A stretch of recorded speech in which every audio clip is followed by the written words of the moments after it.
Dear students, Assalamu alaikum wa rahmatullahi wa barakatuh. I am Manzoor Ahmed, lecturer history. Our today's question for 12th class students of history subject is: what was the immediate cause of the revolt of 1857? Dear students, we know that the revolt of 1857 was one of the biggest challenges that the rule of British East India Company had to face in India during its 100 years rule from 1757 to 1857. We also need to understand and keep in mind that all sections of the Indian society got directly exploited at the hands of the rule of a British East India Company. Whether there were farmers, peasants, Indian rulers, zamindars, agriculturists, artisans, craftsmen, businessmen, traders, and all sections of Indian society got worst hit of exploitation at the hands of the rule of British East India Company. And Indians had been tolerating this exploitation at the hands of British East India Company for 100 years. In other words, we can say the hearts and minds of the Indians were filled with anger, hatred, antagonism, annoyance, unhappiness, and frustration against the British East India Company. And they had been dumping this anger, frustration, annoyance, or we can say all sorts of problems. They had been dumping all these things in their hearts and minds for 100 years. And Indians now wanted to do something to harm British East India Company in India, to damage British East India Company in India, and with the purpose to damage or harm British East India Company in India. As we know that why Indians wanted to harm or damage British East India Company, because British East India Company had been exploiting Indians for 100 years, which Indians had been tolerating all through these 100 years. Now Indians in return wanted to damage and harm the interests of the British East India Company in India.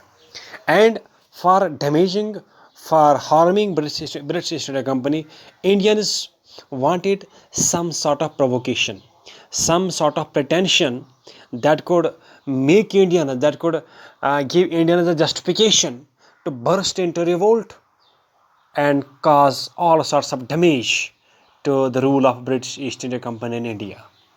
So we need to understand the Indians had all reasons to start a revolt. Indians had all reasons to damage British East India Company in India. But now, to damage the company or to start a revolt against the company, the Indians wanted some kind of provocation. They needed some kind of justification. They needed some kind of pretension that could enable them to make some start, or that could enable them to kickstart the revolt from that incident, from that point. And the provocation, the justification, the pretension which Indians were in search of to start a revolt or to burst into a revolt against the rule of British East India Company was known as the immediate cause. Here we need to understand that the atmosphere was ready for a revolt. Indians had been tolerating exploitation for 100 years. They were ready for a revolt.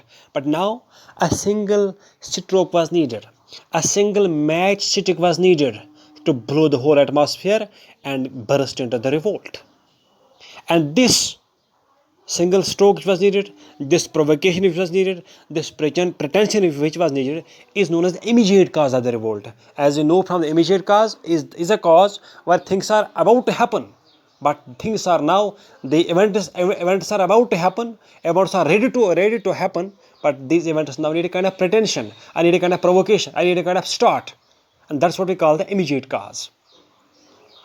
And when we talk about the immediate cause of the revolt of 1857, we see that the incident of Grazing Cottage proved to be the immediate cause, or proved to be the stroke, the matchstick that blew the whole atmosphere, and Indians burst into the revolt against the British East India Company. What was the Grazing Cottage episode? We need to understand, dear students. Let me explain it to you. Basically, the Indian soldiers of the British East India Company, who were known as sepoys, they were given a special type of rifle by the British authorities. And this rifle had a special kind of cartridge with it. And this cartridge was filled with gunpowder and a bullet. And one end of the cartridge was to be bitten off the teeth to remove the powder and bullet, and then load the same powder and bullet into the rifle. So before the gunpowder and the bullet could be loaded in the rifle, the cartridge was to be bitten off so that the powder and bullet could be taken out from the cartridge and loaded into the rifle. And a rumor spread that the cartridge which the sepoys had to bite off with the teeth, that cartridge was made of greased, or we can say the melted fat of animals, of cow and pig. And we know that among the sepoys, maximum percentage was of Hindus, and then at second number there were the Muslims. And to Hindus, cow was a sacred, and to Muslims, this pig was haram or unlawful as per Islam for them. So when soldiers were asked to bite off the cartridge, which soldiers believed had the fat of cow and pig attached to it, this kind of incident, this hurt the religious sentiments, religious sentiments and religious beliefs of both Hindus and Muslim sepoys. And when sepoys refused to use this cartridge rifle, they were imprisoned.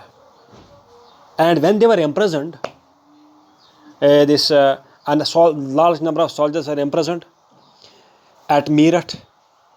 And when in the early morning, 10th May 1857, a huge number of sepoys came out of barracks in the Meerut military cantonment,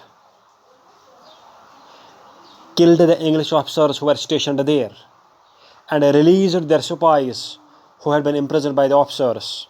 After releasing their sepoys and killing English officers there, the Meerut military cantonment was taken by these sepoys in their own hands.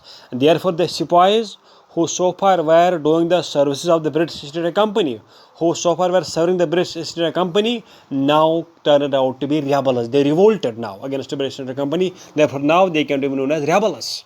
And these rebels took the control of the Meerut cantonment in their own hands and gave the slogans of Delhi Chalo and started their march towards Delhi. And in Delhi, they met Bahadur Shah Zafar, Bahadur Shah II, who they made the leader of the revolt by giving him the title of Shahanshah Hindustan.